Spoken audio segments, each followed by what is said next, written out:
Ser man det?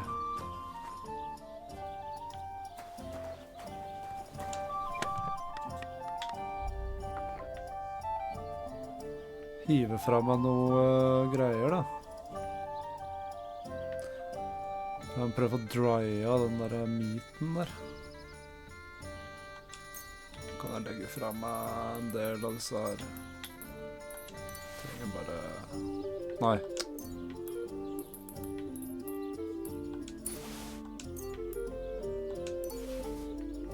Jeg kan legge frem alle de.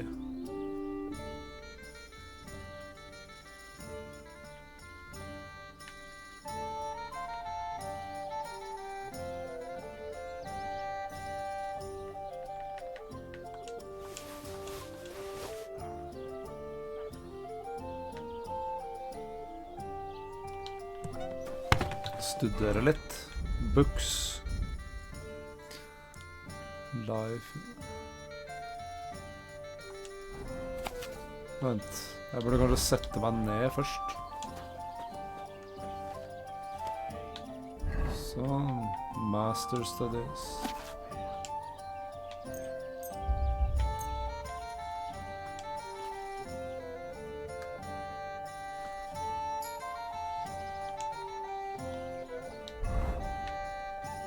Ok, maraton. Lesehest.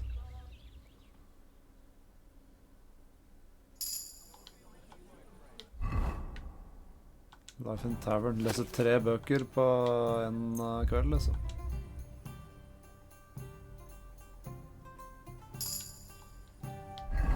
Fire bøker.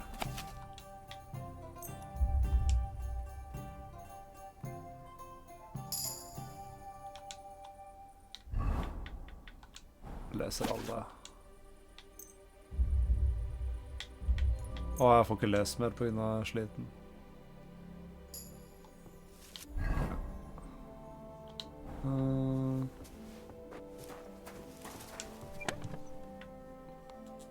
Jeg kan egentlig bare legge frem av de bøkene.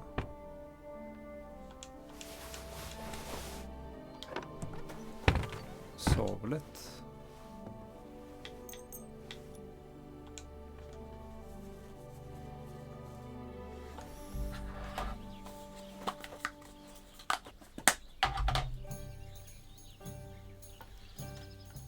Kan jeg nå lese det siste?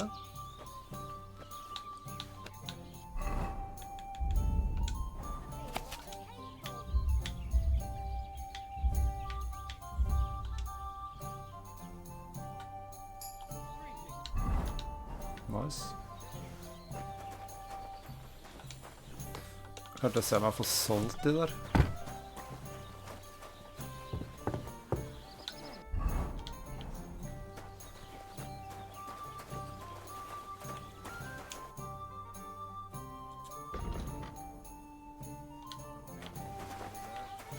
Jeg lurer på, de har kanskje noen drying racks her.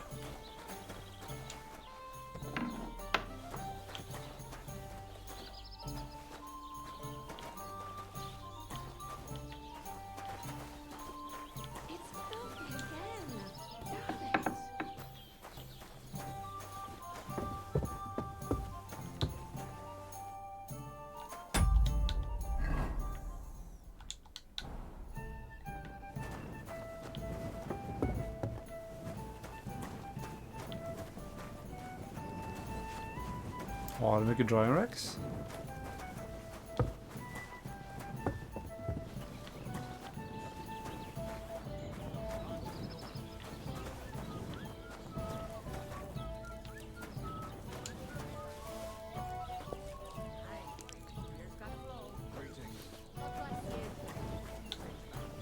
Der. Det er gammelt allerede. Fader, altså.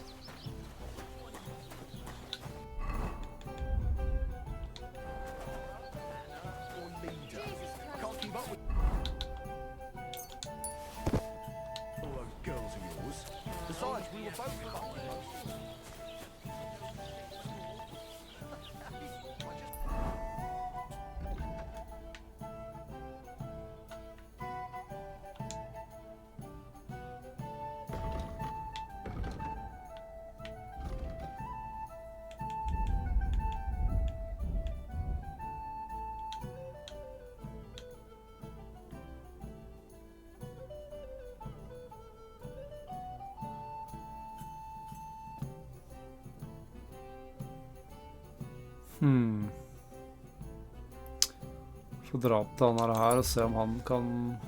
Oi. Of course, jeg må jo...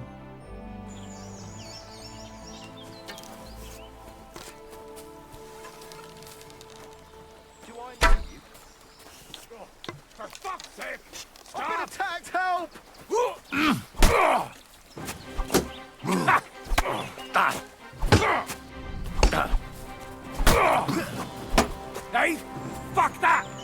Fuck her!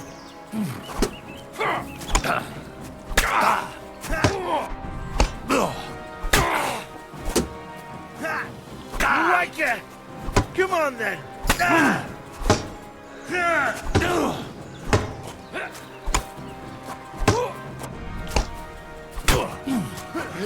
No match for us, fucker!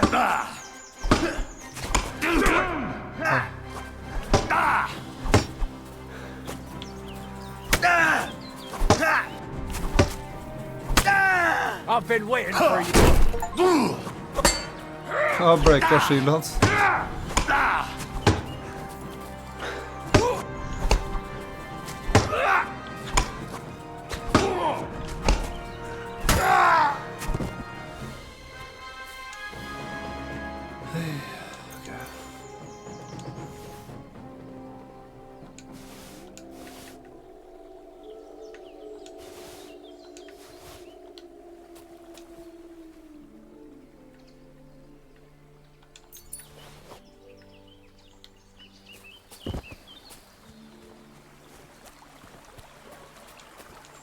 And at the dawn of the 7th day, a rider on a white steed appeared and rescued me. What did you say? What steed? Oh, nothing. I was just thanking you. If it weren't for you, I'd have given up the ghost. Ah, don't mention it. I was glad to help. So valiant and yet so modest. You are definitely worthy. Worthy of what? The rare opportunity I'm about to offer you. I purvey wares from the most mysterious ends of the earth. The water of life, a magical cudgel, a stone that turns anything into gold, and all sorts of other wonders. All this could be yours, and for you, my hero, at a bargain price.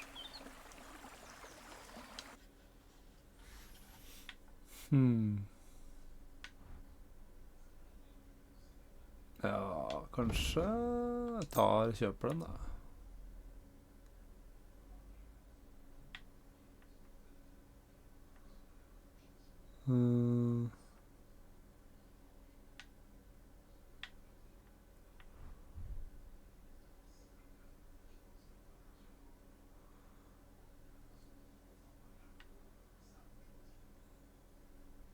Hva kjøper du av meg?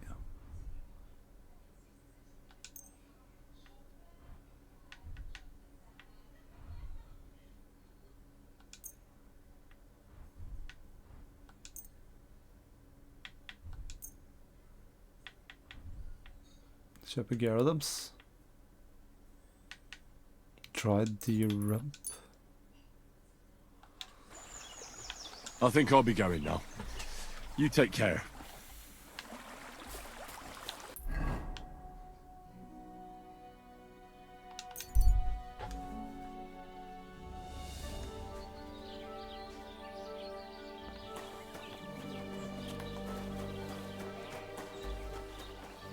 Good day to you.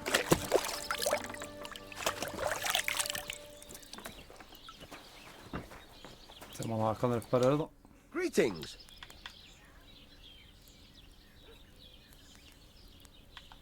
I need something repaired.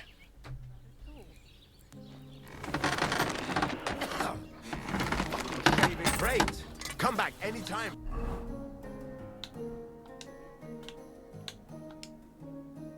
Friend.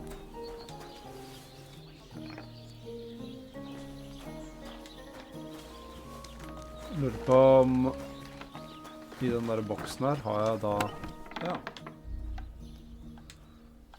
Broken Roman Spear. Så har jeg lyst til å se om han kan selge meg noen oppskrifter på noe greier. How can I help you? I'll have a look at the...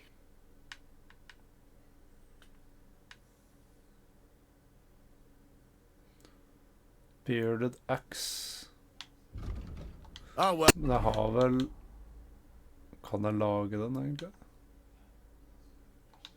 What can you do? Oi.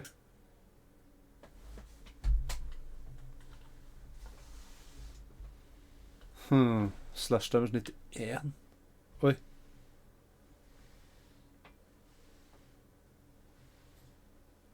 Den der er sjuk. Fancy material, 3 iron, Frankfurt steel. Okay. Oh, well then. I'll have a...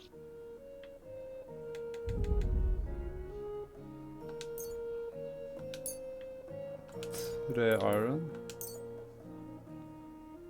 Og en steel, var det sånn? I hope you'll be satisfied, my friend. No. Frankfurt steel, han har vel ikke den? Show me your... Why are you wasting my time?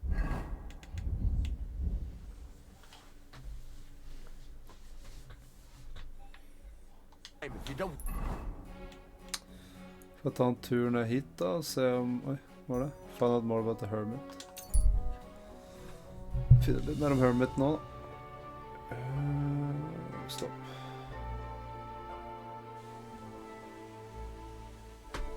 Here you are, you thief. Surrender, now! All right! You caught me. I surrender. I've got it in. You've been loitering around where you shouldn't have. Don't think we're idiots. You've been accused of theft. You'll pay a fine. And if I accept my punishment, ass. I can't pay. I don't have enough money. in that case, the pillory awaits. Wait a moment. I'm sure we can come to an agreement, can't we? I didn't steal anything. That's mine. No. Don't try to make... Take me away. No. Let's have a look at... Take a look then. Good. You don't have anything else on you that doesn't belong to you. You won't avoid punishment. I'll lock you up in the pillory and...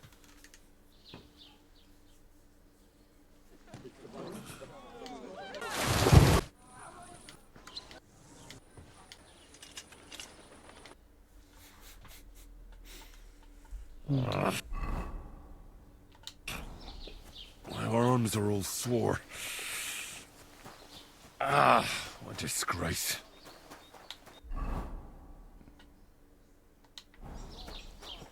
Did you sleep in a barn or what? Looking like that. Well, I can wash myself. But you can't wash the ugly off your face. You've... Greetings.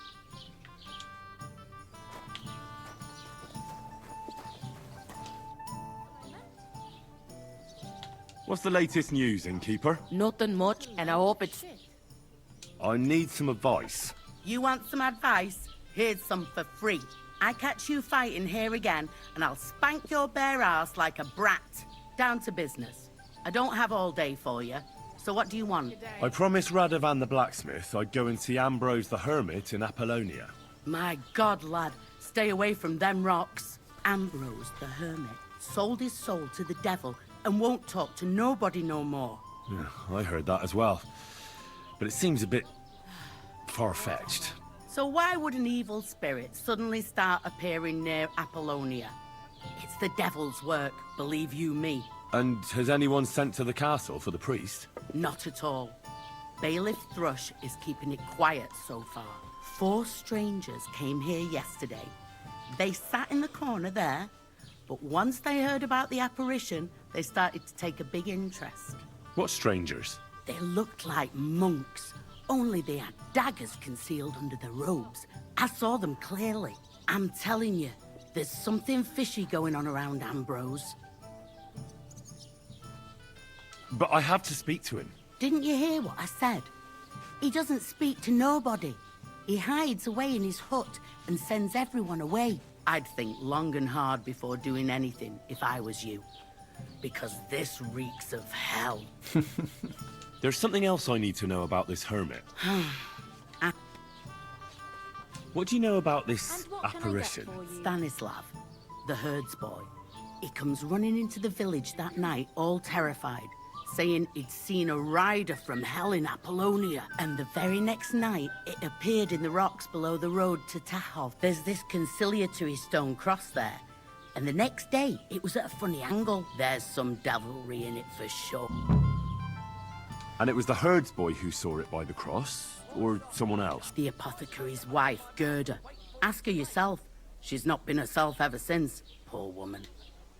Where can I find the herdsboy? Stanislav has a sheep pen in the meadow beyond the Troskovitz graveyard, right above the big crossroads outside Apollonia.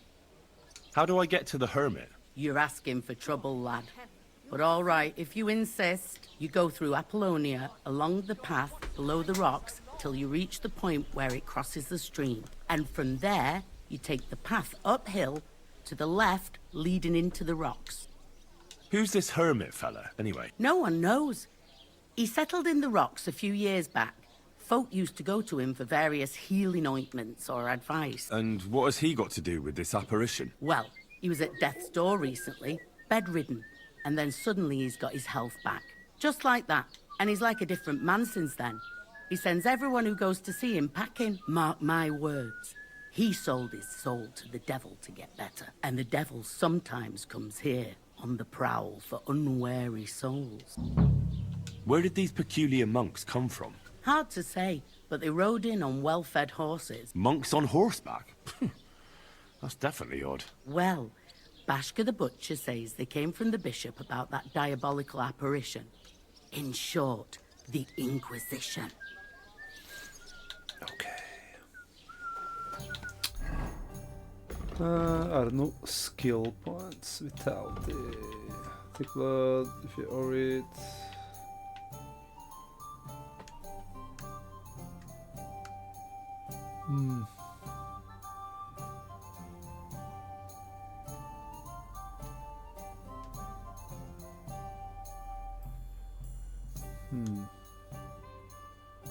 Den er nice. By washing.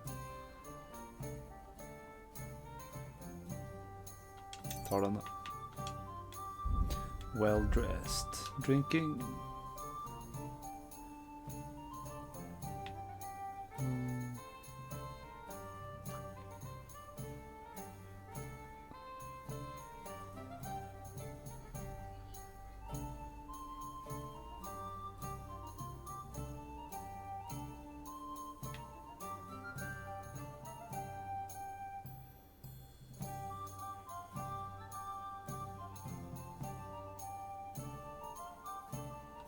Den er nice.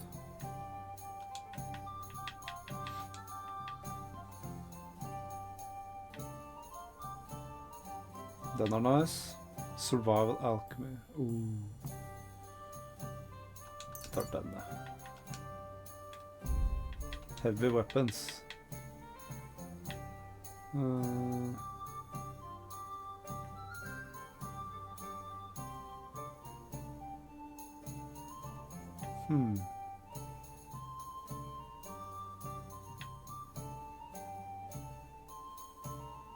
Den er nice. Mindre armor. Men det var Frankfurt Steel jeg måtte prøve å få tak i.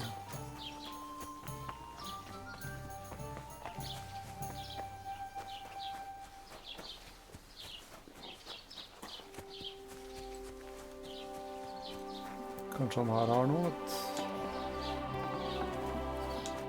Was möchtest du? What happened to the hermit from Apollonia? He's been acting strange the last few days.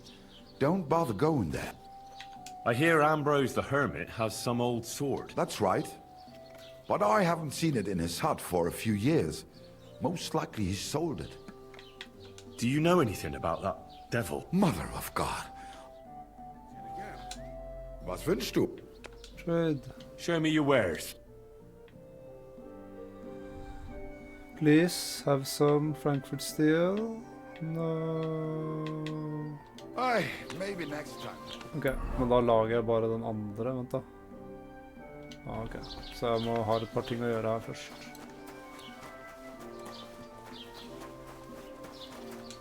Good day to you.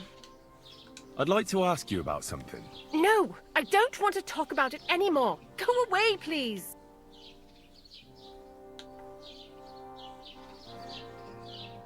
Easy now, Gerda. There's nothing to be afraid of. Trust me. I'll figure out what's going on in these Fail. bars. No, I don't believe you. Go on. I want to know about the apparition you saw by the cross. Wait, Gerda. I didn't come to mock you. On the contrary, I want to help you. Really? I believe you really did see something. But I want to know what it really was. So, what do you want me to tell you? Relax, Gerda. Have a think, and then tell me what happened with the apparition. It was the day before yesterday. I was picking marshmallow roots above the rocks. It grows by the cross there, near the big dry tree not far from the road to Tachov. I didn't get home till after dark when I suddenly realized I didn't have my knife. So you went back to the cross? God have mercy. He hopped up right out of the ground in front of me. He was all in black and he was grinding his teeth. I started to scream. There was something glinting in the dark and this clanking sound, and I just turned and scarpered. That's all? At one point I turned around and I saw a dark shadow darting across the field. Proper flying along it was, like the devil, and heading straight to Apollonia. What's this place where you saw the apparition? It's a Find out the conciliatory truth about the cross, devil. erected in the memory of some innocent's death. They say some years ago, a young fella killed himself on account of an unhappy love affair. He jumped from a cliff. And the day after you saw the apparition, the cross was at an angle. Aye, all askew. Everyone here saw it. I didn't go back. I can't. Don't worry, Gerda. Nobody's going to make fun of you anymore. I'll find out what it was all about and what you really saw there. What do you think happened? I don't know yet, but you needn't fear. Everything will get cleared up soon. Thank you. By all the saints, thank you. But please, come and tell me how it turned out. I'll make it worth your while. Ok. Og så er det Talk to the villagers. Vi skal bare prate med alle folka her. Gerda really did see something. Guten Tag. Was? I heard a shepherd saw an apparition in the rocks. It's not wise to go there. There's a diabolical horseman haunting the place. I hear the apparition was seen by the cross a few days ago. The cross was askew, but God knows what get us all there. Ok. Gott sei mit dir.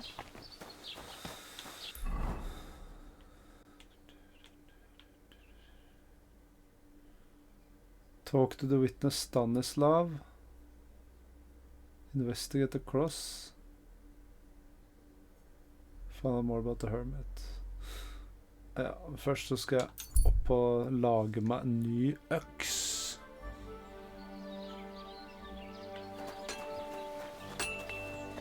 God bless. I'm feeling a bit peckish.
Christ, what a day.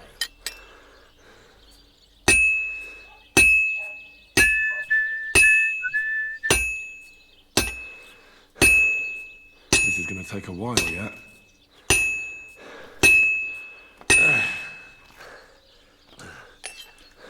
Varm opp litt da, gitt.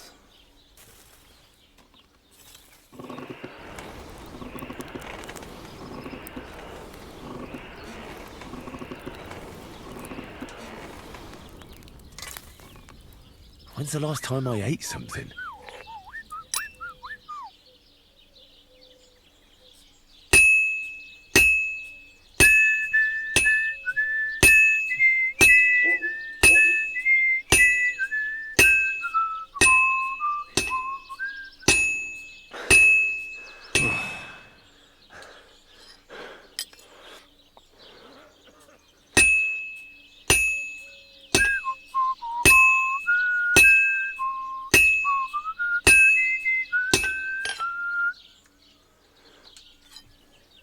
Det ser jo ut som en sånn work-axe, men er det den sjuke øksa?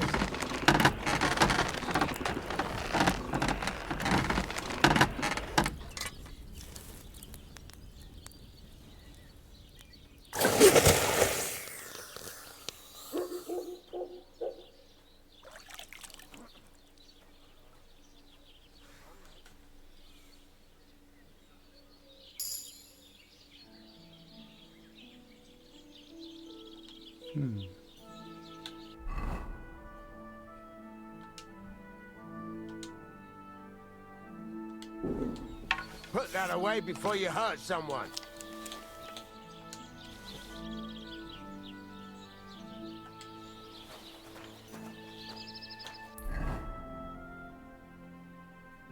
I need something to eat.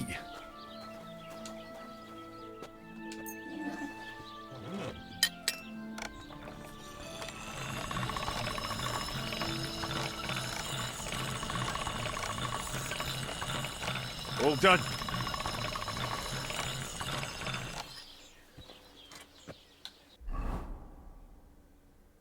Nice. A bit longer without food. Food. Å, jeg har ikke noe mat. I'll really start to be grumpy. Praise the Lord.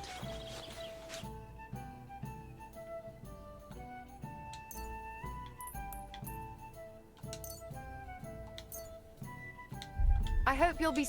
What would you like?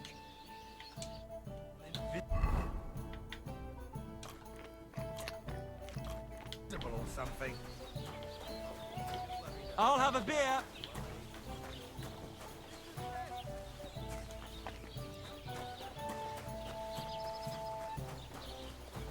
Og det var han som fortalte meg det der eventyret. Og så bare recreate øksa, kanskje? Det var det jeg gjorde. Good day to you. I found the water goblin's silver axe. What do you mean? What axe? The one from your story. Two brothers, a silver axe, a water goblin. One brother got the axe, the other got drowned. You know. Wait, so you actually found it? Do you have it? I have to see it. Here you go. It's not possible. Where did you find it? I just followed your story. I found the pier by the rock tower pond, then went up to the old oak tree, then the big stone beside the road. Doesn't really look like a woodcutter's axe. Are you sure this is really it? But you didn't say it was a woodcutter's axe. You only said the water goblin's axe was silver. I did, but still. In all the years that story's been told, everyone thought it was just a fairy tale for children.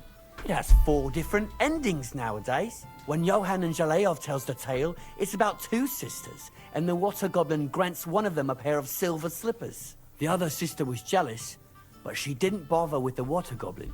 She found her sister straight away and pushed her off a cliff in Apollonia. It's the same story, but Johann gave it some extra color. Best not go looking for the slippers too. Although, with your luck. Farewell. Kult. Nei, hva var det der? New activity. Sjekk ut det da.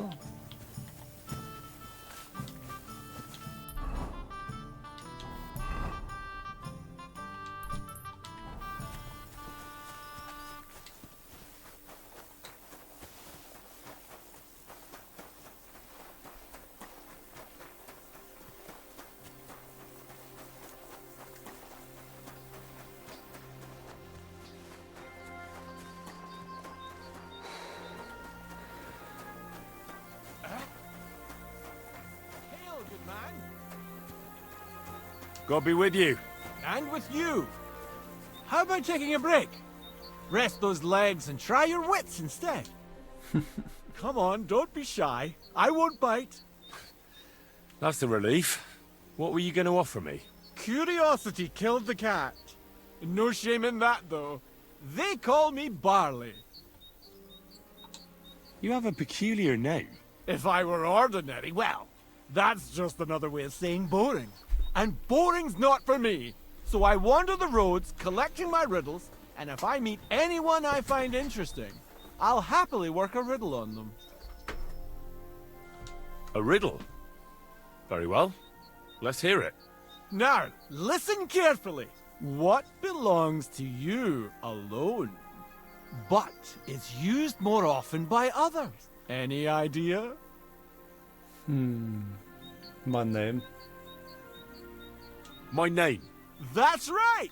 You have a learned head on those shoulders.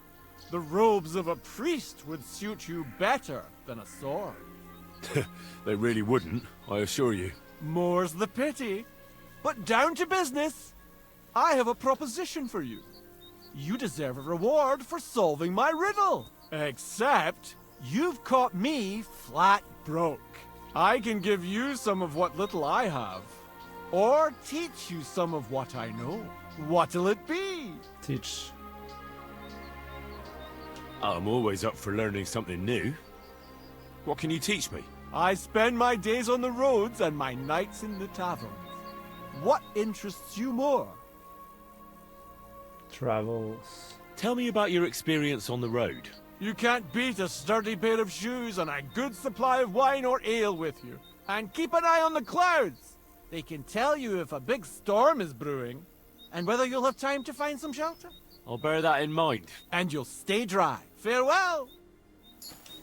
You're still here? What is it you need? Do you have another riddle for me? Another one? Hold your horses, lad! A riddle needs to be nice and mysterious. It has to stimulate the mind. I can't be rattling those off one after another. What would people think? So you've got nothing more for... That's enough for one. You just wander the world. Exactly. Never a dull day so far. I think I'll be off. Safe travels then. Jeg møter dem sikkert flere ganger, og så har han en ny riddle.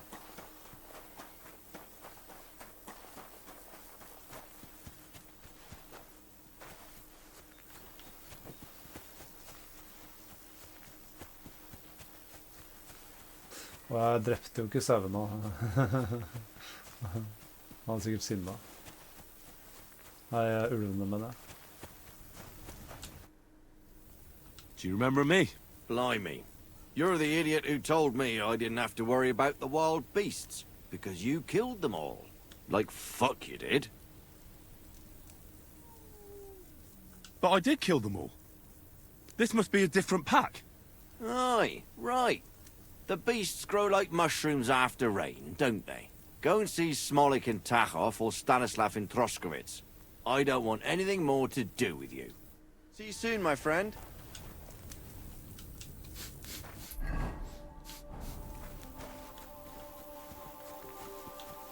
Fader, altså.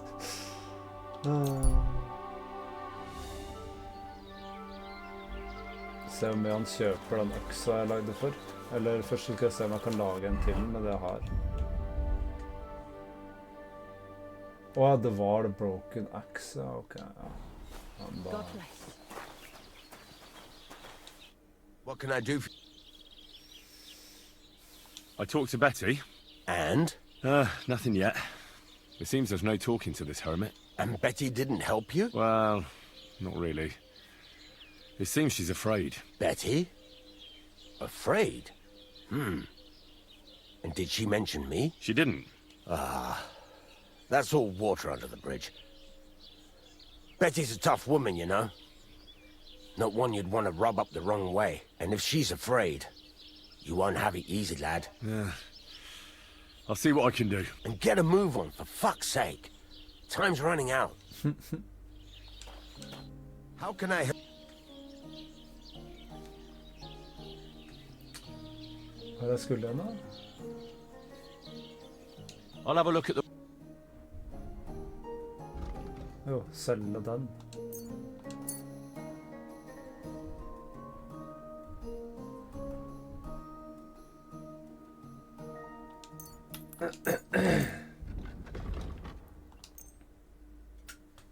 I hope you'll be satisfied, my friend.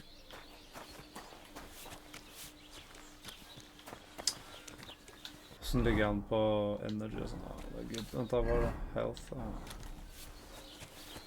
Så er det en ny quest her oppe.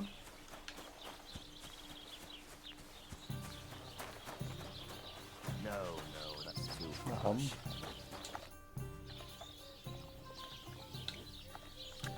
What's new around here? Nothing new. It's quiet here for...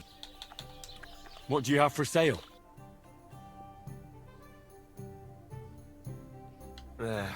Maybe next time. You having problems with the Jelliavites? Not just me, my friend. They're the biggest bastards around.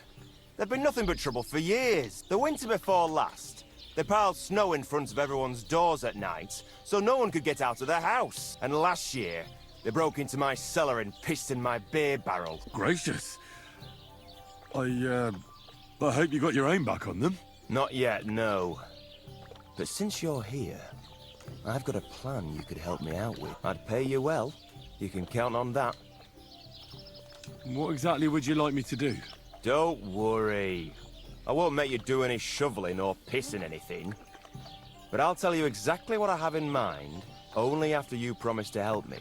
I'd hate to reveal my plan, only for you to go off and tell the Jelliavites right away. All right. I'll help you. Listen up, then. Old Olbram, the owner of the biggest plot of land in Jelliov, has this beautiful bull. White as snow he is. The finest animal far and wide. Obviously, he's very proud of it. Very protective, too. Now I mean, you, will give his beautiful snow-white bull a nice new coat of paint. Olbram is going to lose his mind. Painting a bull, eh? That sounds like fun.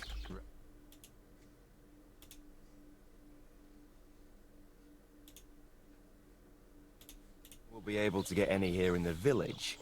But you can try and ask Bartoszek, the tailor in Trotskovitz. I hear he dyes his own fabric. And after that, we'll have to make sure the bull stays still while you're painting it. Try asking Radovan, the local blacksmith. I hear he can make some kind of sleeping potion. If you pour it in the bull's water trough, I'm sure it'll do the trick, but watch out. That beast is enormous. You'd better put at least 3 doses of the potion in there. All right, then. Olbram's bull will be getting a new coat of paint. Olbram's going to lose his mind. I can't wait. And remember, it's supposed to be a joke. If you get caught or something goes wrong, the whole thing will be ruined. Right. So I need paint, sleeping potions, and to not get caught. Why do you and the Jelliov lot hate each other so much, anyway? It's their fault. They keep playing tricks on us. Olbram's the worst of them all. The nasty old codger. He's always coming up with ways to mess with us. He's the one that stole our pasture. What pasture did they steal from you? The one that stretches from the orchard behind the Takov down to the gamekeeper's lodge. It's been ours since time immemorial. But the Jelliavites took it from us. And how did they take it from you? You can't exactly stuff a pasture in your purse and walk away with it. Save the jokes, will you? This is fucking serious. There's a tree down by the gamekeeper's lodge that marks the edge of our land.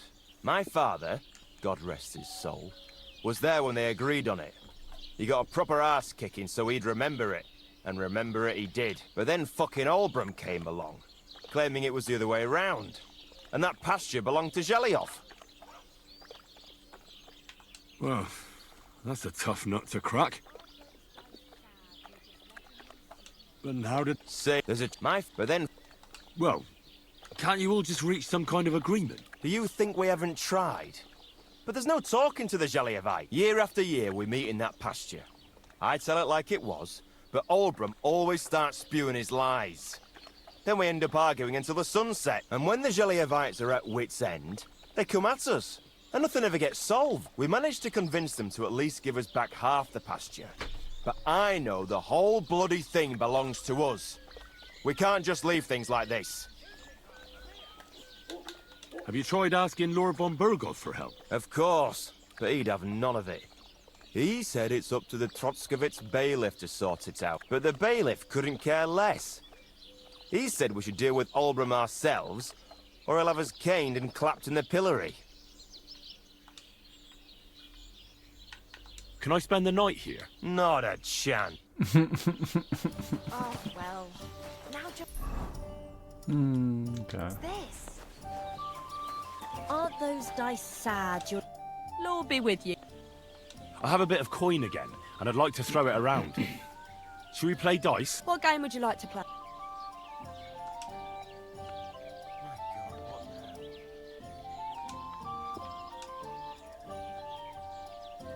Courtiers for me.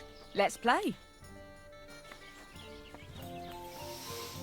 Det er, jeg kommer til å miste alt det her. Let's see what you've got.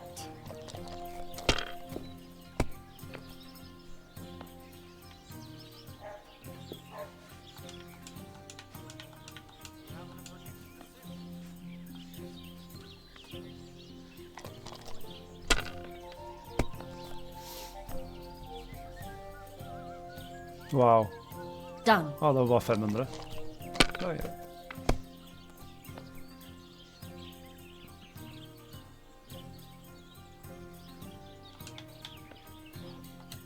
Okay.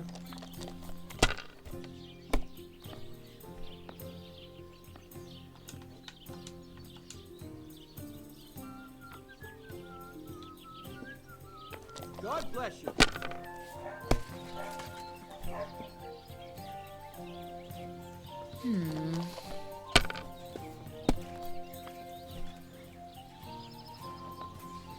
And now I'll fuck it all up. Or not. Wow. Okay. That's enough for me. Lucky, ass.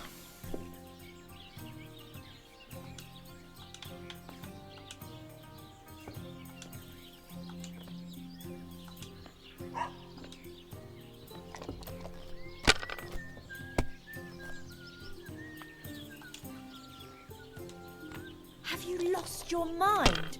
You're going to lose everything. Ah, nothing serious. Herregud. You didn't have much anyway.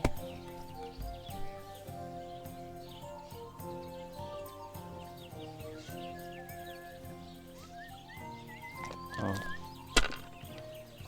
Vi fortsätter. I could eat. Ja.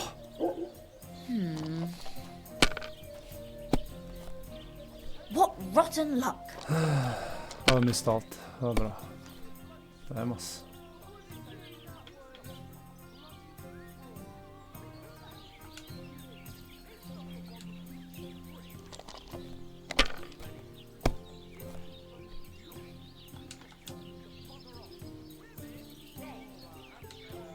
Well, you're not afraid of anything.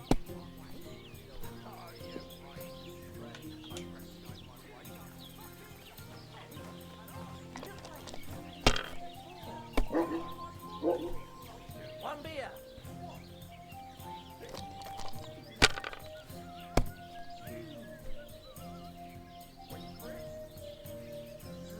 Now I'll show you how it's done. Först. Sakra!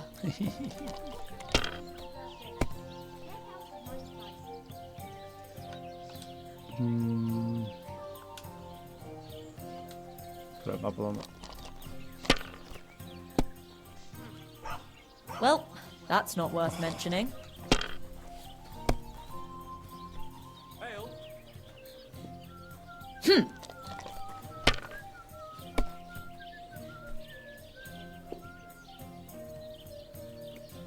Hopefully I'll do it again.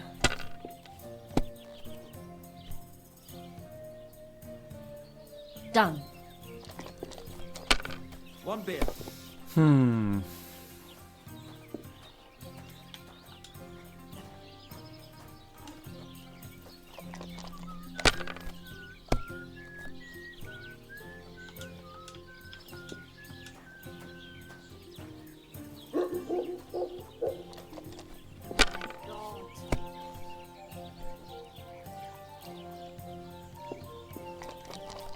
Øst. And now we'll see.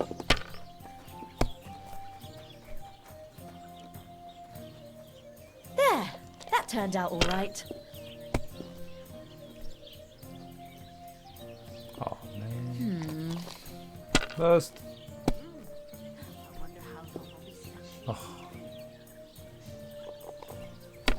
Åh, vi prøver igjen. Wow.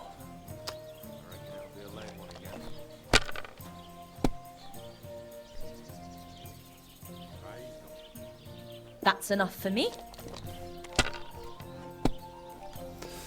Åh, jeg må virkelig skjerpe meg her, ass.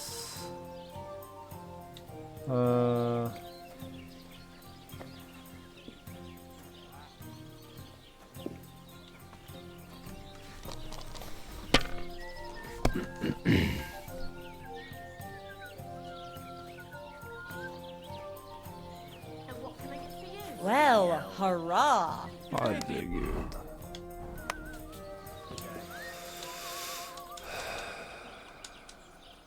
Ja, får jeg ikke lov å spille med, liksom?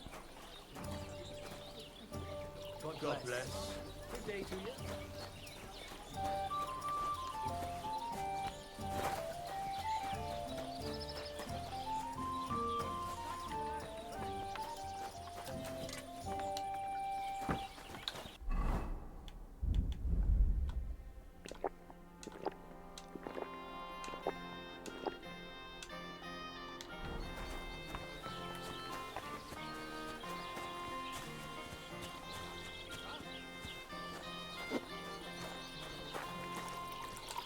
What would you like? What do you...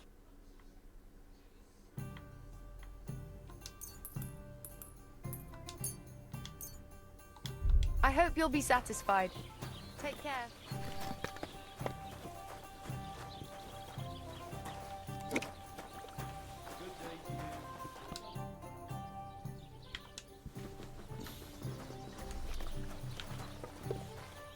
What was it I wanted? I'm a bit Look out!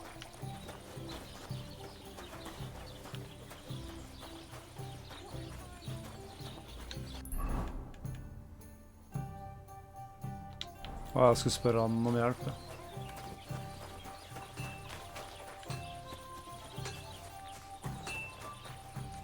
Og ventet til han har blitt...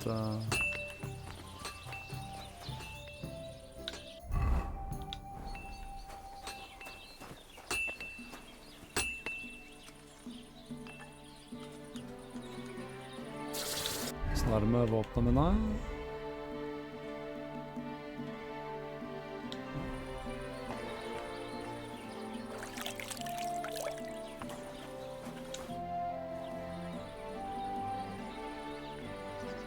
I need something that'll put animals to sleep.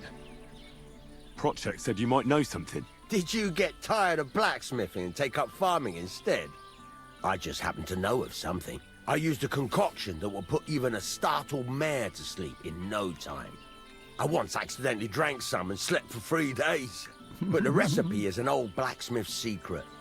The kind you don't just give away. You're in the trade, so I can tell you. Listen up then. You take some poppy and thistle and boil them in oil. Then, after it cools off, you add a little herb Paris. That doesn't sound too complicated. Take care, friend. Herb garden. Ooh. Den veien der.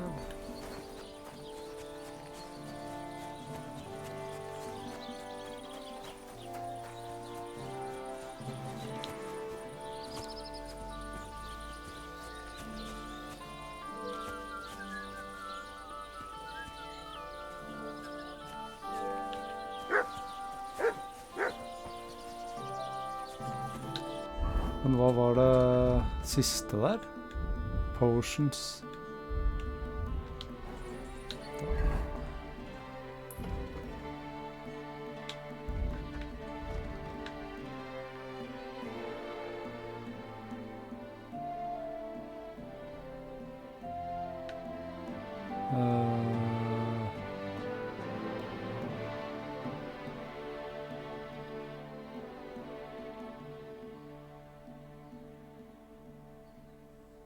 Fader, jeg må huske hva han sier. Men den siste tingen han sa, den har jeg aldri sett før.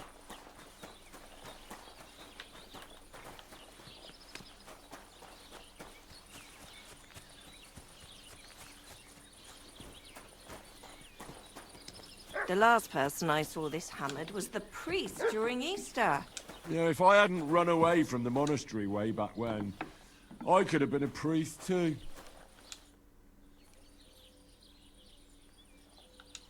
Farewell, my friend.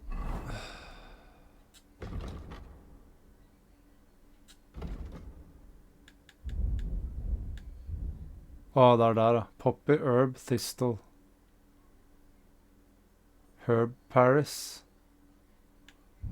Herbs.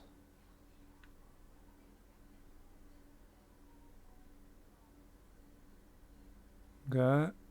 Så var det Poppy og Thistle.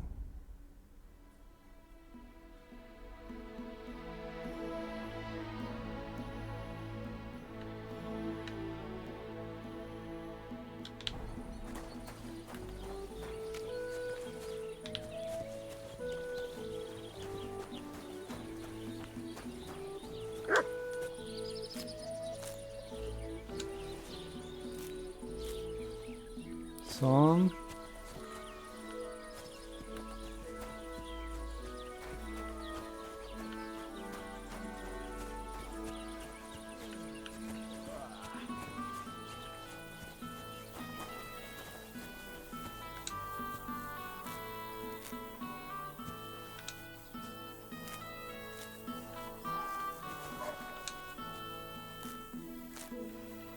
Siste var Deep in the Woods.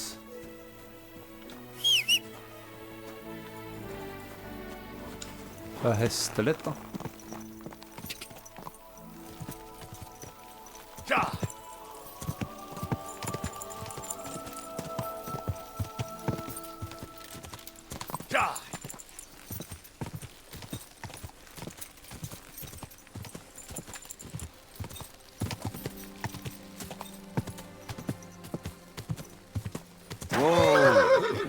Hvor svær den wooden her?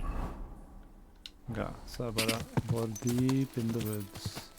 Quick!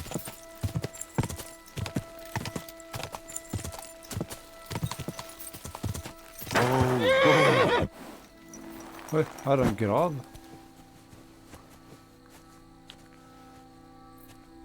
Valerian. Dandelion. Rob the grave.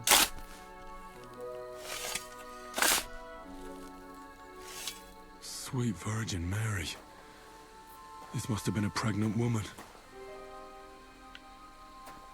Seriøst? Kan jeg grave den igjen? Det var toxic.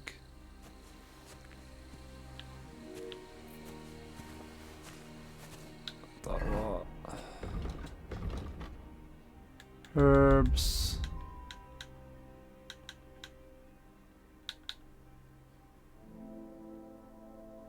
Maybe so deep in the woods.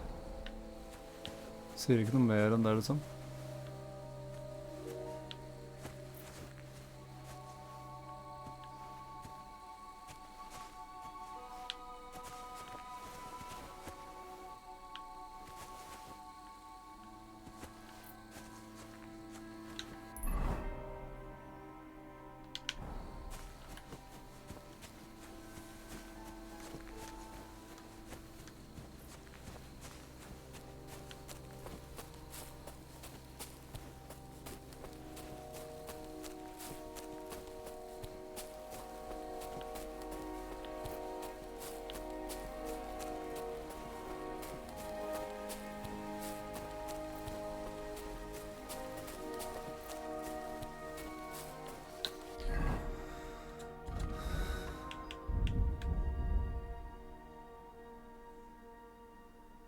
Jeg må finne 3 sånne herb-greier. Da. Hvordan så den ut?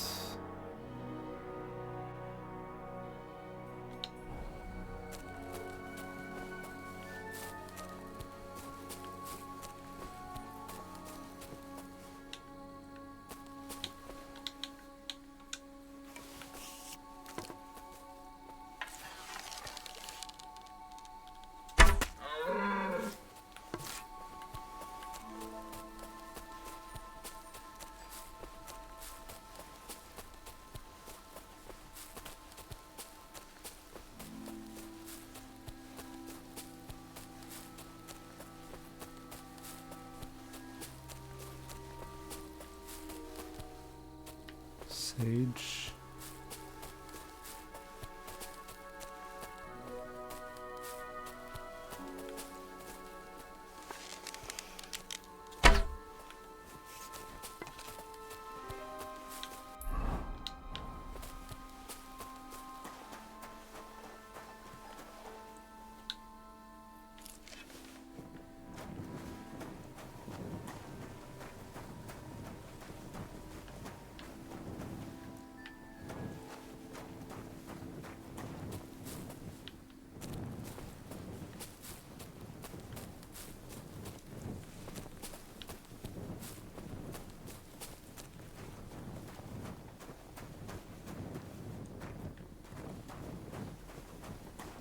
Der. Ikke det?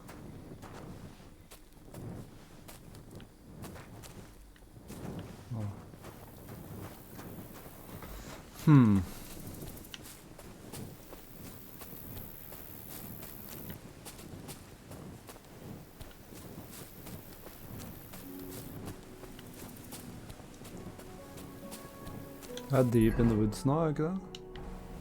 Kanskje det er de mørkere trærne der som teller som deep in the woods.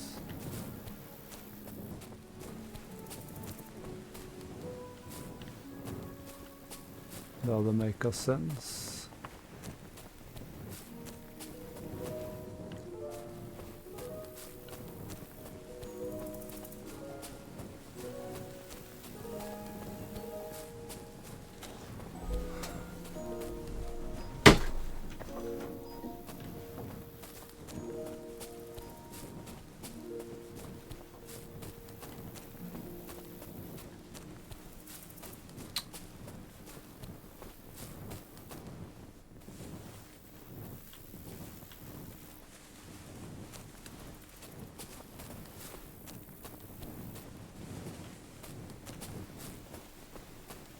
Steiner og drit.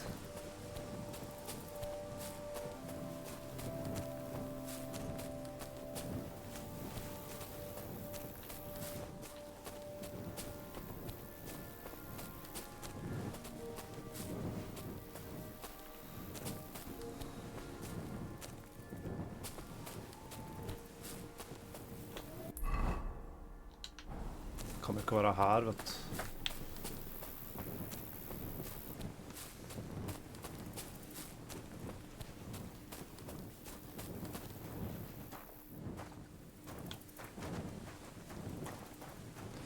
Så hva sier de om Sage, egentlig?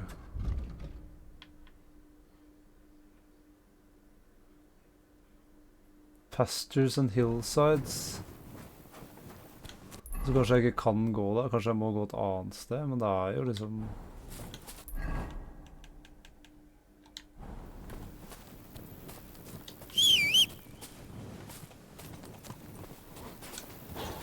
Hvor er jeg?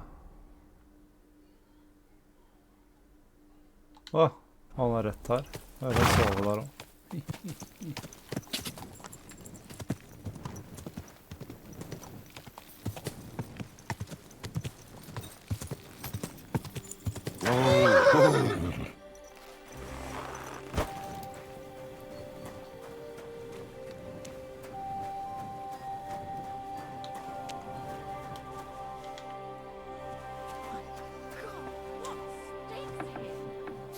Er det meg?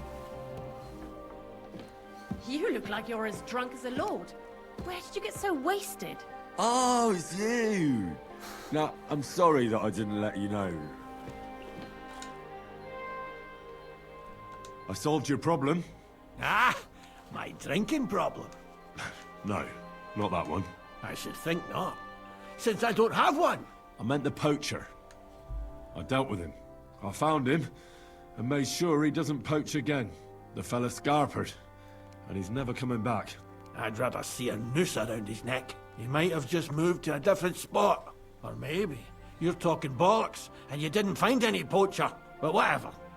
If you say he's packed it in, I'll believe you. What choice have I got? Right. How about another one? This poacher pisses me off even more than the last one. So I hope you'll help me with him. Ooh. I'm ready. Where does this poacher hunt? Under the candlestick, where it's darkest. A short way from here, around Vidlac Pond. That's why I don't go far from the lodge, see? The problem is, it's a damn big area. Almost all the northwestern woodlands. And it's uphill and all. I get it. What should I do with this poacher? Same as last time. I know we have a poacher around here. Only I haven't been able to catch. If you can find him, catch him and take him to the bailiff. I'll sleep a lot more peacefully, see? Right. Find him, catch him, bring him in. Is there anyone around here who might know something? Ask the tanner in the valley. Or even better, ask his neighbour, the fisherman's wife. She'll tell you twice as much as that old soak. Right. Right. I'll take a look around Vidlac Pond for the poacher. Thanks, and good luck.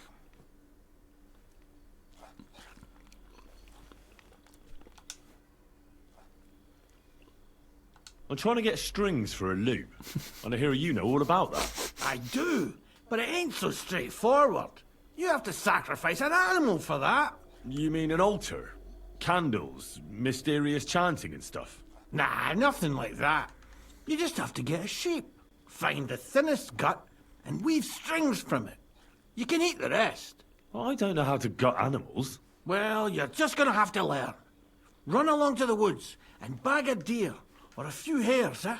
You won't get much of any use out of them at first, but after a bit of practice, you'll get there. And meanwhile, I'll clear half your forest of game. You'd have your work cut out, lad. But if you'd rather, you can always buy those guts from a butcher. All right. I'll get the guts somewhere. The Takov folk have sheep aplenty. If you killed one, they wouldn't even notice. It would serve that bastard Project right anyway. He's put up the price of his liquor again. What did you say I need for the strings? Guts, you giblet! I'd like to learn something. There's no... I'd like to learn... There's no time for it now. Come. Where can I sleep? You can stay in the stable next to our lodge.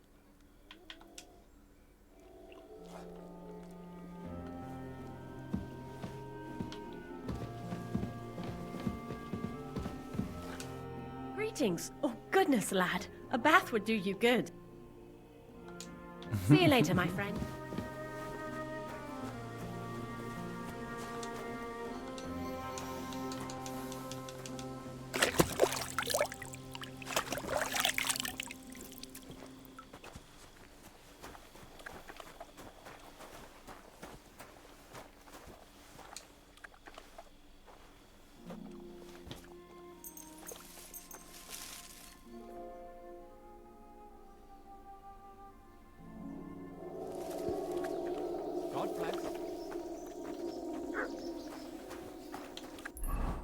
Ok. Dra ned dit, da.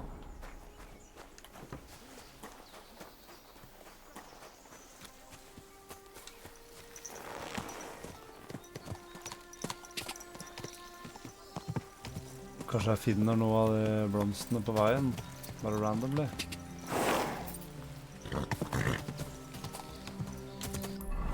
Hvordan er skogen her nede? Det er sånn ordentlig deep in the woods her borte. Da finner jeg det.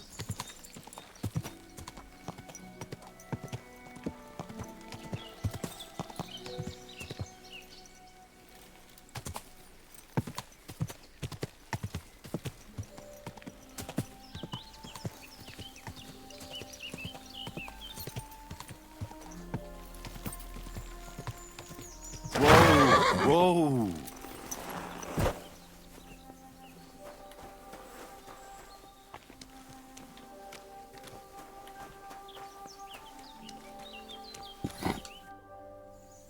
I'm trying to track down a poacher who's hunting around here. That's an important mission. But sorry, I don't know nothing about it. I want to ask you something anyway. Better me than the neighbours anyway. Especially Pavlik's old woman. Have you talked to her? No, I haven't spoken to her. Why? That's good. For sure she and her old man would tell you I'm the poacher. They would? Why? Those Pavliks ain't very nice folk.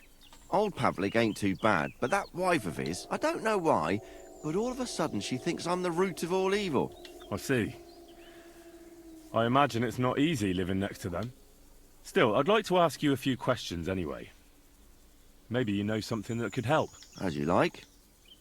How's trade? It's going well. There's demand. Who do you sell most to? Depends. I take everything to Troskovitz, and there I see what's what. But the better hides go for fancy shoes and clothes. Things for the gentry and that. Where'd you get the hides? From some suspicious fellas in the forest? No, I ain't like that. I have an agreement with the huntsmen and their hands, who bring me what they hunt. But it's not that often. They don't bring much. And not the best stuff neither. More often they bring me hides from the village. They butcher animals and skin them, and everything is processed. I do the hides. So you're a tanner? Only a fool would think you wouldn't find hides at your place. Indeed. Trade's good. So I've got a lot of various quality and origin. I don't bother with envious folk. Why did the Pavliks hate you so much? I don't know. But if Prague was to go up in flames, the Pavliks would run straight to the bailiff and swear it was me what did it. Did you have some falling out with them? Nothing I know of. We never talked much. I'm not the kind of fella that's at the centre of things. I like my peace and quiet. Well, still seems odd to me, though. You're telling me. At least you don't have to live next to them. Have you seen any tracks left by the poacher? I haven't. I wouldn't even know what to look for. You know, animal carcasses, guts, a camp in the woods. Ah, I see. No, I ain't seen nothing. I don't go walking in the woods much. At most, I go to Troskovitz for hides. Or to the village here to the north. I don't know of any village that way. What's it called? It's pretty far. I call it Upper, on account of it being uphill. Have you any idea where the poacher might be hiding out? God knows. It's all deep forest, so he could be anywhere. Maybe somewhere close to the game he poaches. Yeah, that's good thinking. Do you know of any place like that? Well, not far from here there's a clearing in the hills where we used to go to watch deer. But I don't know if any stags goes there anymore. I didn't know that. If I can't think of anything better, I'll go and take a look. But don't get your hopes up. Thanks. I'm here again. I see. That's all that occurs to me. Good luck with your search. Hva var det så? I'm here again on account of that poacher. I see. What's on your mind? That's all that occurs to me. Good luck with your search. Ok.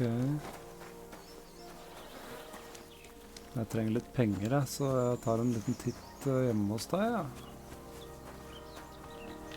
Very hard. Greetings to you. What do you have for sale?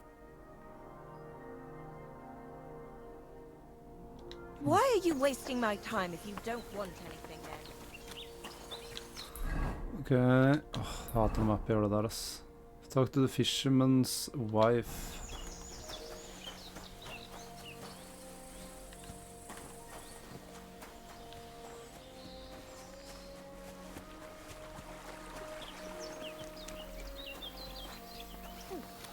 I'm all done in. Vostatek charged me with rooting out the poacher causing trouble round here. Have you seen or heard anything suspicious? You bet I have. The tanner's the poacher. I've already talked to the tanner. He had a feeling you'd accuse him. Too bloody right. Poaching's a serious accusation. Are you sure he's the poacher? I'm sure. He earns much too much coin for an ordinary tanner. Well, that doesn't necessarily mean he's poaching, though. He's rolling in it. He can't have that from honest work. Why else would he head off into the forest every other week, eh? If it ain't him, it's someone in league with him. Someone who lives in Witch's Copse. Witch's Copse? There's a path behind our outhouse. If you go along it for a while, you'll come to a cross in the forest. And north of that, there's this big clearing. And Witch's Copse is beyond that. Folk are afraid to go there. It's guarded by old pagan idols. Interesting. Have you got any proof that the tanner is poaching? Did you see all them hides? The tanner's a tanner. So he has hides. What of it? Exactly. You saw he ain't afraid of putting them on show. Even buckskin. He knows if he puts them on show, nobody'll question it. He wouldn't be so suspicious.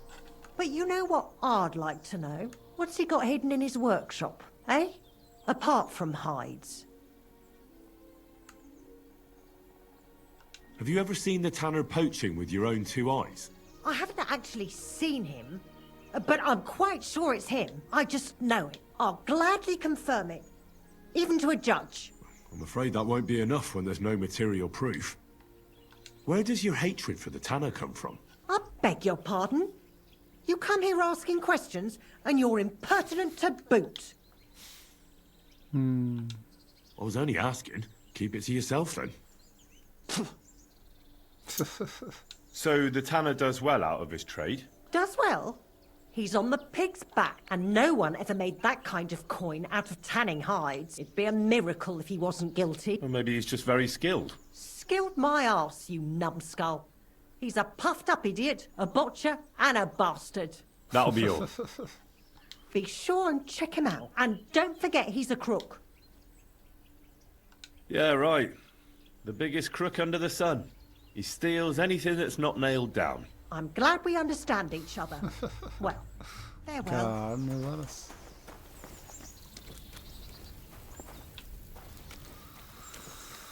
Ok, så jeg får sjekke det ut, da.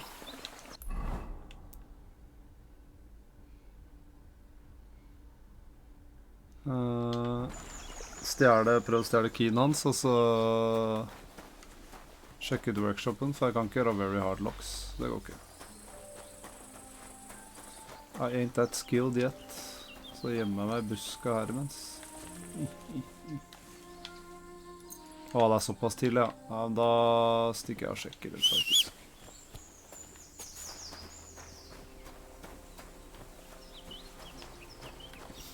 Nå prøver jeg meg på å sjekke ut poachinga.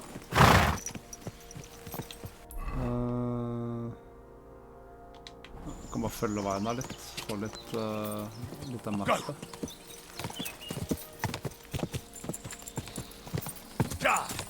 Quick!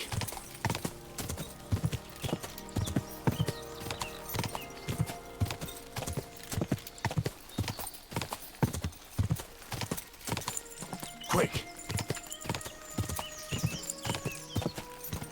Whoa! Whoa!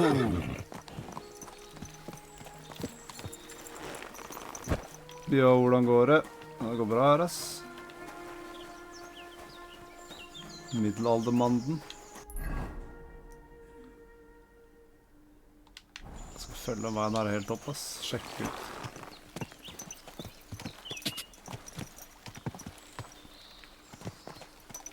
The Isle. Ja, dere gjør jo bare det Summit gjør hele tiden. Jeg gidder ikke å spille sånn dinosaurspill, ass. Go!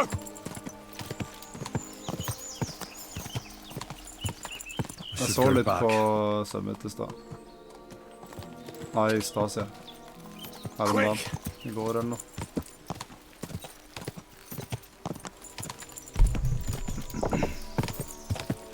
Quick!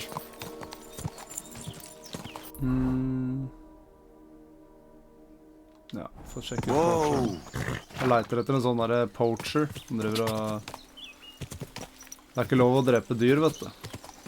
Med mindre du er huntsman for kongen.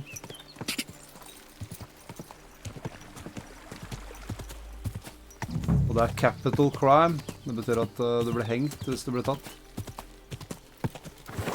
Ganske rått spill. I går spilte jeg som en triceratops i 4-5 timer.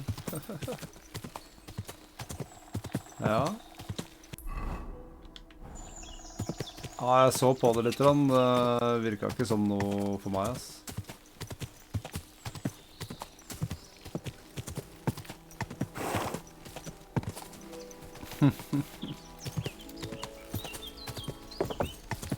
Ja.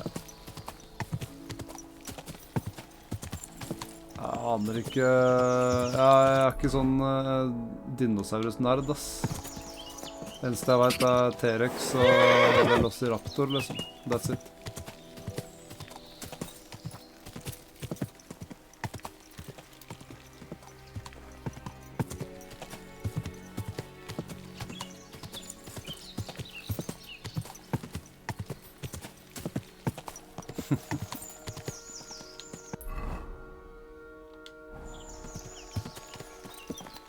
Jau. Jeg kan egentlig se etter de blomstene jeg trenger her, ass. Det er bra dere har det gøy, da. Det er det viktigste. Er det ikke den der, da?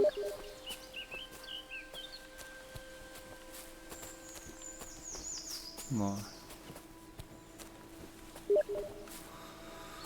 Hvis du begynner å prøve det... Nei, jeg tror nok... Det er veldig liten sjanse for at det skjer, ass. Jeg synes ikke det så noe bra ut i det hele tatt, liksom. Det så ikke interessant ut. Så det var litt gøy å se på Summit, men... jeg ser liksom ikke for meg at jeg spiller det selv, ass.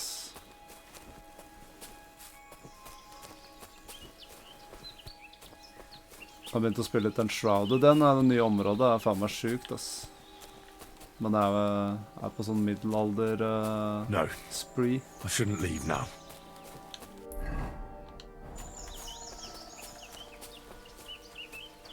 Men ja, hvis jeg av en merkelig grunn bestemmer meg for å spille, så skal jeg si ifra. Det er ikke noe problem.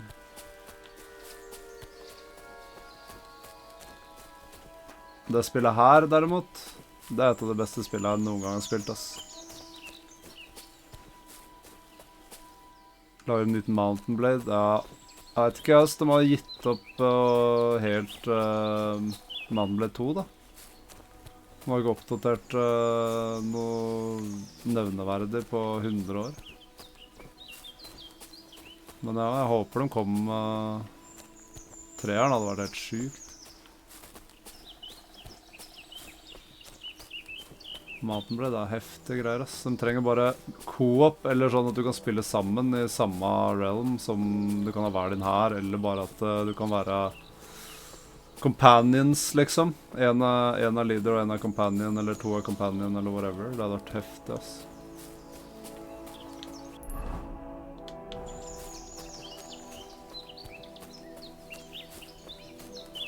Ja, det er trist. Trist at de ikke... Samme med Chivalry også. Det er sånn... Hva skjer med disse middelalderspillene som er så bra? Hvorfor skal liksom... Altså, de har sagt det at de ikke skal oppdatere Chivalry noe mer også. Dårlig, ass. Noob developers. Ja, det er mye mods. Mye mods og greier som blir laget. Det er litt sånn som Skyrim, det er sånn playerbasen og modderne, det er de som carrier spiller, liksom.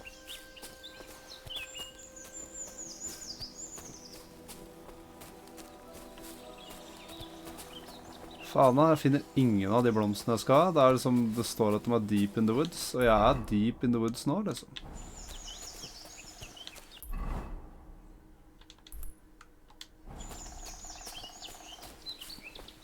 Co-op average players. Ja, det er bra det, ass. Det er samme som H4, tror jeg.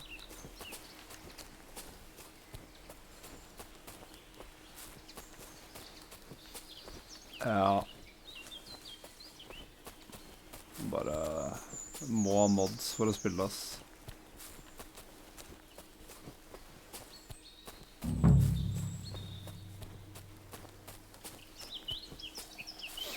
Ja, det er det. Kunne vært så mye bedre, liksom. Jeg skjønner ikke, jeg vet ikke helt hva de driver og lager for det nå. Hva er det studioet der driver med nå, liksom? Det eneste de bør fokusere på er enten å lage Mountain Blade 3, eller egentlig også fikse Mountain Blade 2, for det har jo, ja, det har solgt bra, tror jeg.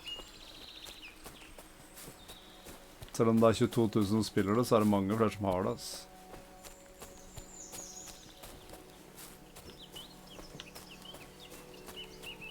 De har tjent mye penger, tror jeg. Det er sånn som de her da, de som lagde Kingdom Come 1, det var så clunky og janky og alt mulig.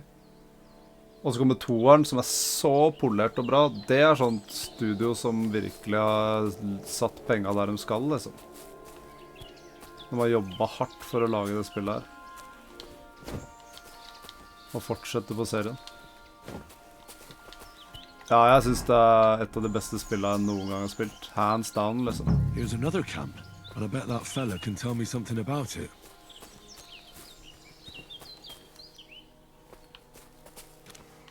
What fella? Der, ja.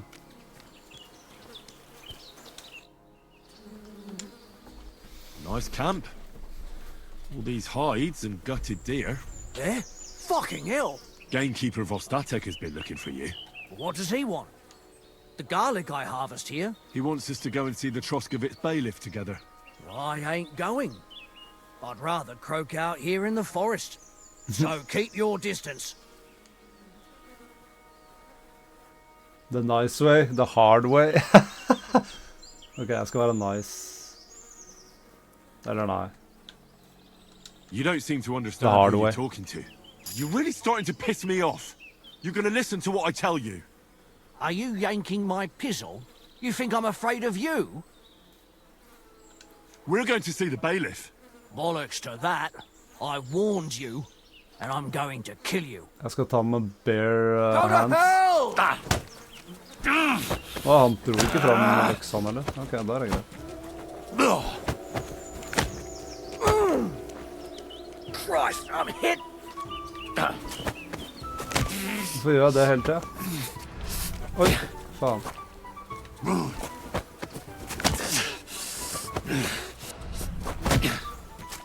Han er god til å slåss, jo.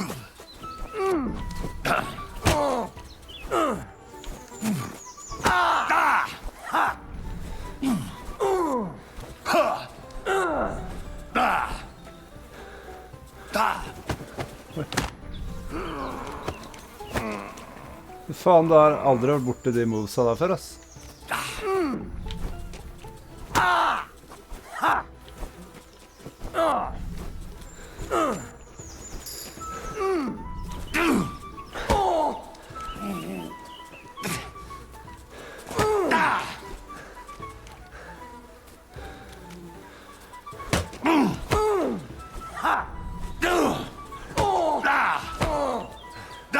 Jeg ligger foran her, nede han her. Christ, I'm hit!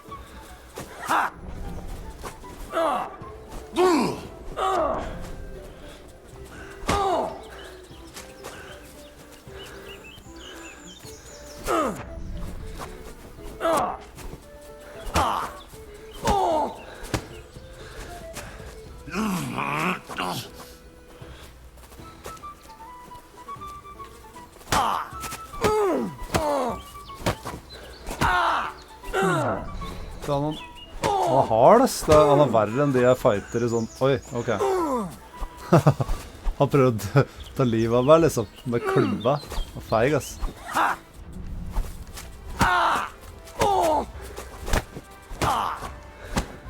Unconscious. Loot.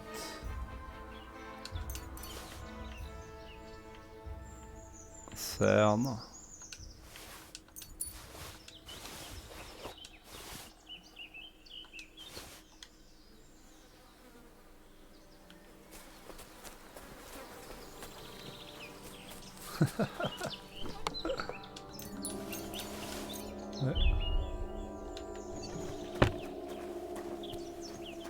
Når han våkner opp, da kan jeg ta han med, tror jeg.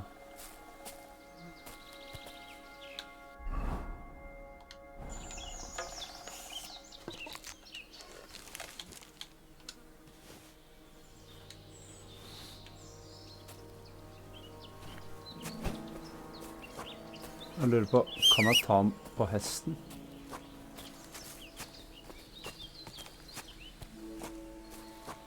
Nei.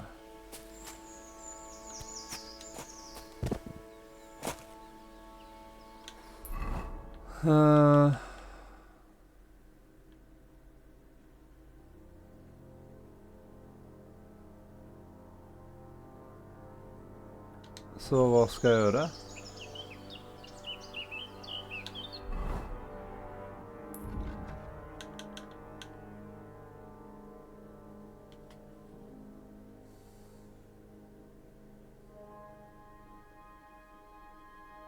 Oh, I had to kill them.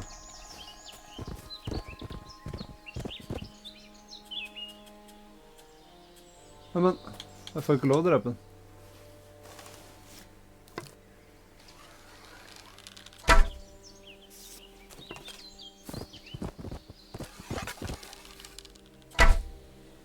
Så det er bare bugga, han er død liksom. Ja, for det går ikke an å ta slaughter på han heller, så han er liksom dead da. Ja, det er litt weird.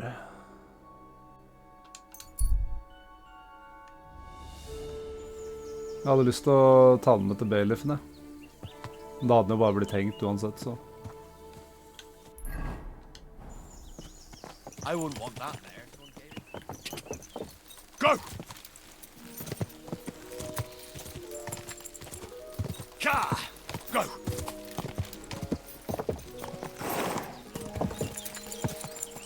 Quick!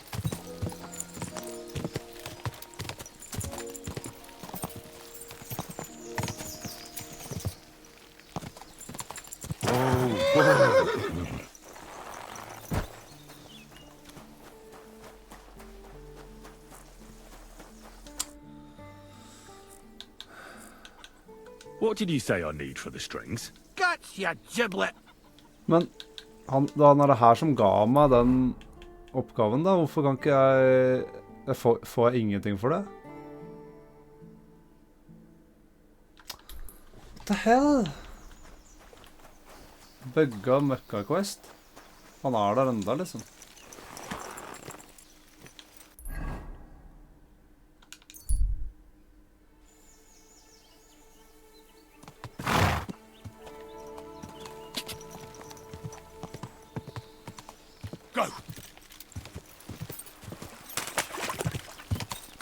Så jeg skulle egentlig bare drept den da.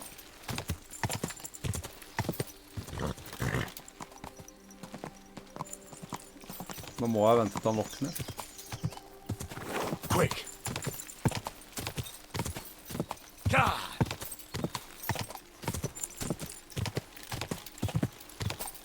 Ka! Ka!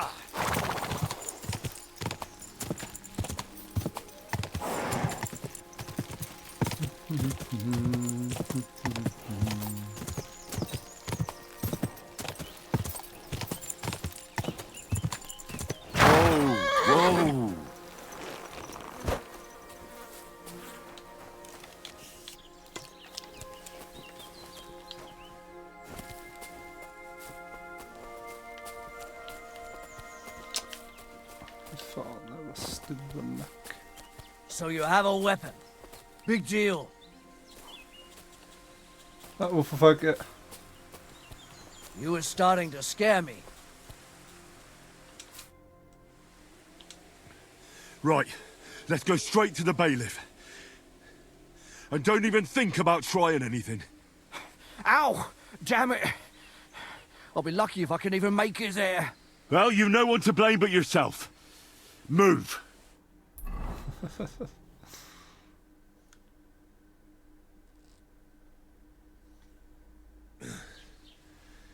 Vostatek told you I might be bringing you some poachers. So here's one for you. He chose the forest round Vidlak Pond. No, please! It's too late for begging. You're for the noose.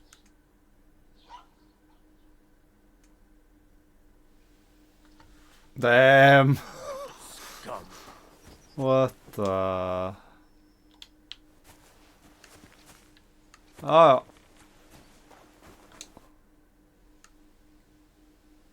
What's new in the county, Master? I was just visited by one of the local peasants. He said he found more fresh graves behind his field, just below the village, along the road to Nabokov.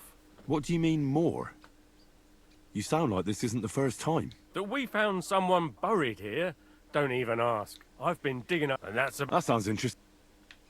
Ja, det sånn jeg må fikse, eller sjekke ut selv det. Fresh graves.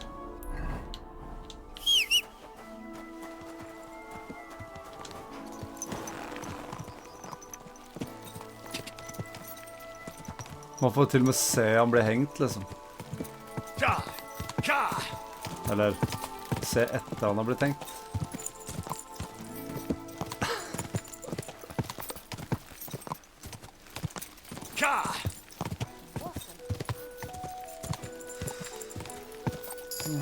Quick! Good day. He himself may not have stolen. Han var denne gapestokken nå, gitt. Der har jeg vært mange ganger, ass.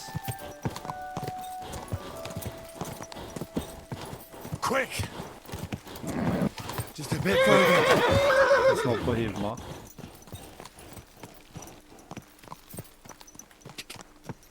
Go! Quick!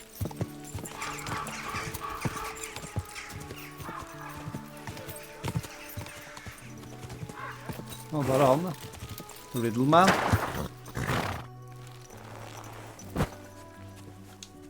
Happenstance has thrust us together again. So, what's it going to be this time? If you can spare a while, I have another riddle for you. A trickier one this time. Hmm? Okay. A harder riddle, you say? Let's hear it then. That first riddle was just a test. Just to practice. How about a wager? To make it more interesting. Even a poor vagrant like me has to eat. What do you say? Ja, okay. Alle pengene Why mine. not? I'm happy to bet. Listen carefully. Once upon a time, there was a fool of a farmer. Family he had none, no stable boys either. So he talked to his animals instead. And, good man that he was, whenever he made a groschen or two, he shared it with them according to his own rules. Every hen in the coop was paid 5 groschen. Every bee in the hive, 15. And the spider in the loft bagged a full 20 groschen. And now you tell me, how much did the cat get?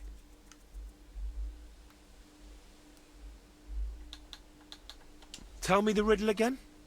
Once upon a time, there was a fool of a farmer. Family he had none, no stable boys either. So he talked to his animals instead.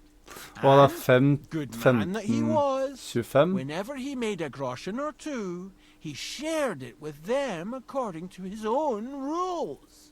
Every hen in the coop was paid 5 groschen. Every bee in the hive, 15. And the spider in the loft bagged a full 20 Da er groschen. det 10. And now you 5. tell me, how much did the cat get?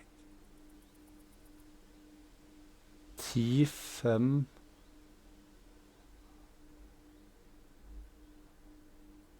What? 5 først, og så 15, og så 20.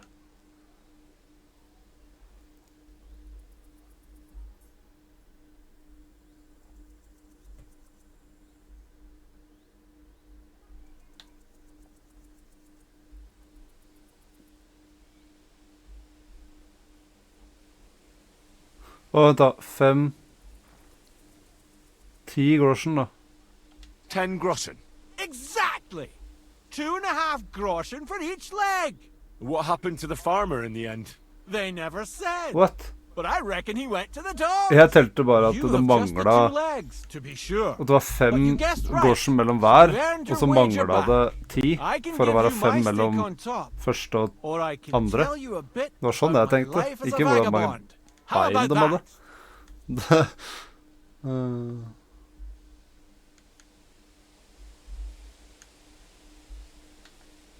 I'll take the money. A bet's a bet. Here you are. Farewell.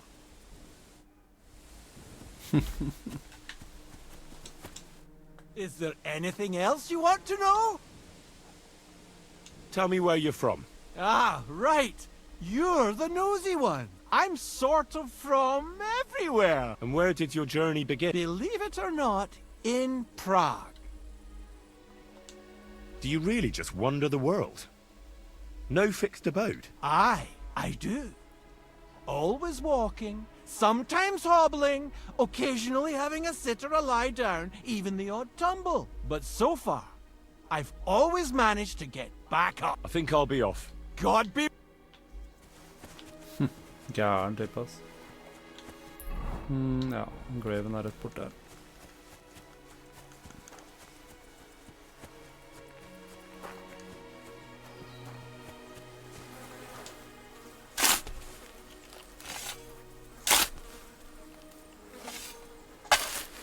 Graver opp, liksom. Another of von Burgov's men. Bare drit, jo. Å, det er flere graver, ja.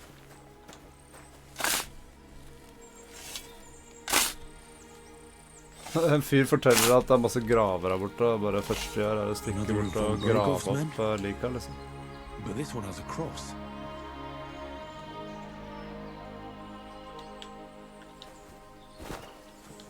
Sjuk i huet, liksom.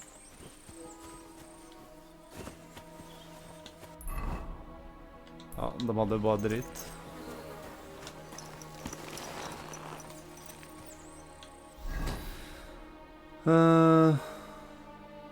Get some paint. Ja, jeg kan gjøre det, da. Men jeg må finne de der... Ja, de har apothecary. Kanskje han har... Quick! Herbs, som jeg trenger.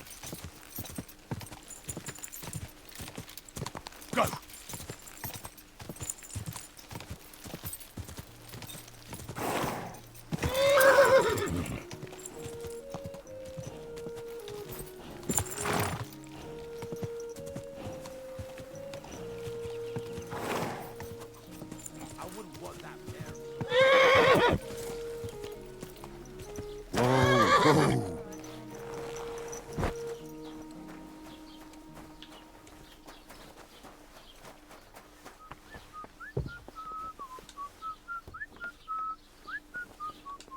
Servus. Oh mein Gott. Du stinkst ganz schön, weißt du das? Show me your wares. Han har bare dried greier, liksom. Jeg vet ikke om det funker, ass.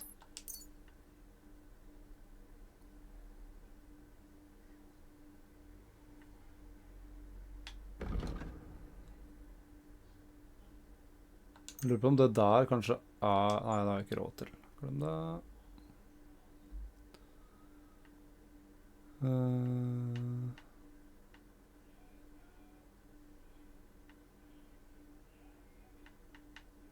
Da. Das war ein gutes Geschäft. Auf Wiedersehen. I apologize. Se om de der dried herbsa funker, ass.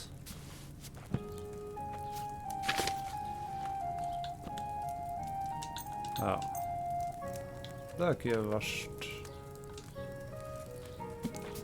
Okay, så må jeg ha lullaby. Add a poppy. Vent da. You need oil, a handful poppy, a handful distal, a handful... Ok, det er bare en per, ja. Add a poppy and boil for a turn. Add distal and boil for a turn. Ok. Bare dobbeltsjekke at det er det jeg har her. Ja. Add a poppy and boil for a turn. Og så var det... Faen, hva var det jeg skulle brew med? Oil. Okay.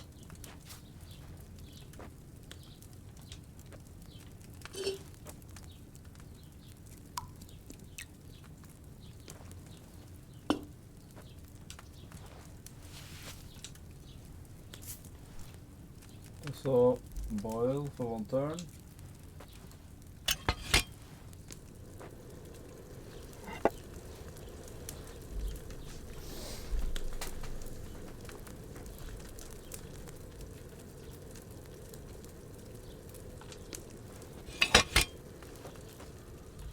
Add distal and boil for one turn. Nei, jeg tok... Ja, jeg tror jeg tok riktig først.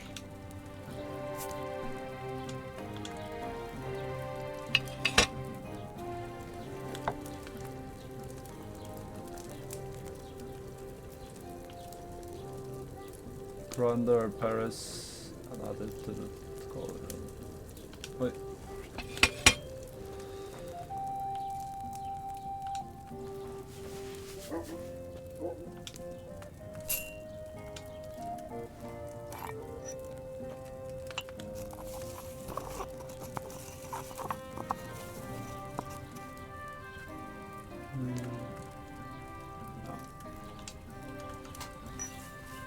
Så det bare pour, det ikke det står? Find the pour, ja.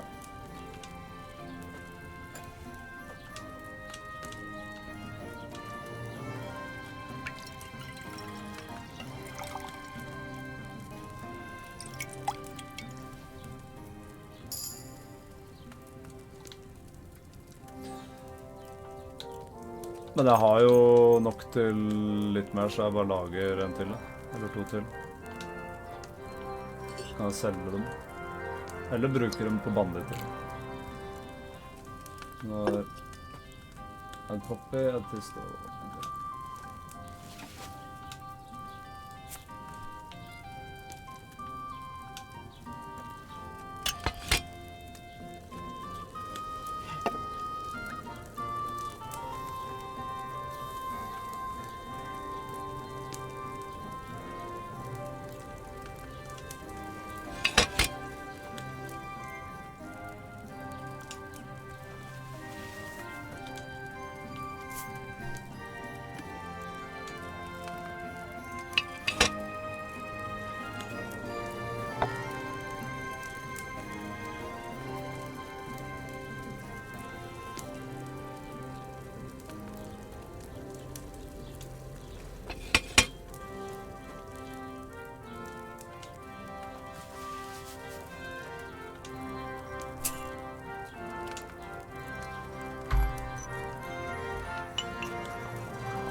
Så var det bare pour. Ja.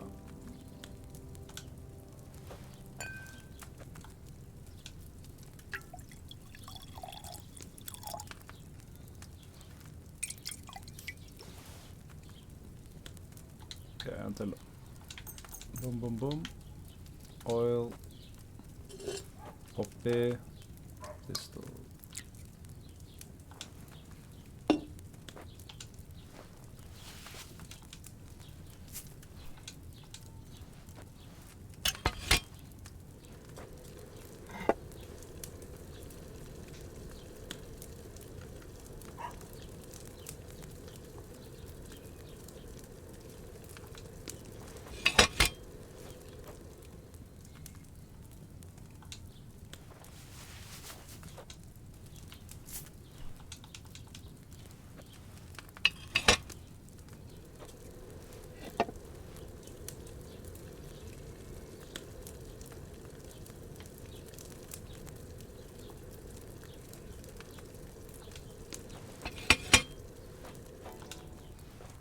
Grind this shit.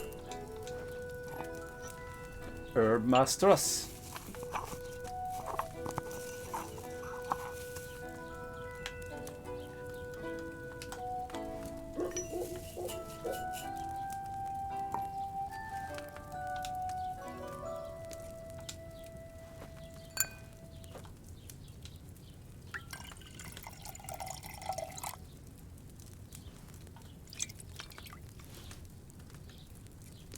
Sånn.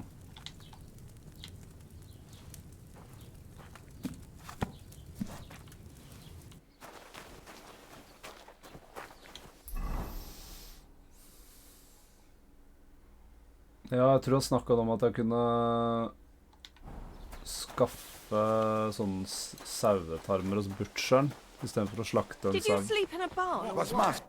Was willst du, Schuft? Sprich oder geh? I'll have a look at... Jeg har lyst til å selge litt, hvis det er mulig. Jeg har jo ikke så mye. Jeg trenger å knerte noe folk. Hva er det for noe? Decreases nourishment by 20, cures food poisoning. Ja, den er grei å ha.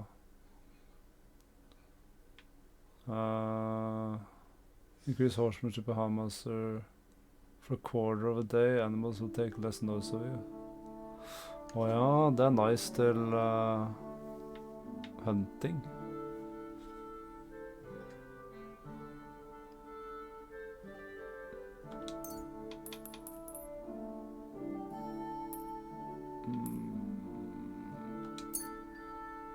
Ja, da har jeg en jeg kan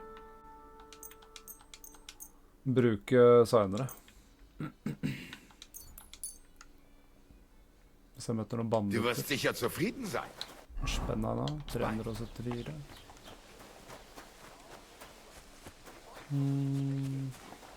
Now to the butcher. Hva er det da for et merke?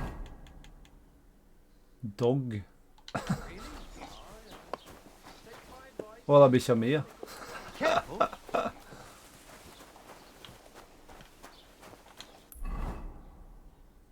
Butcheren er helt borti der, ja.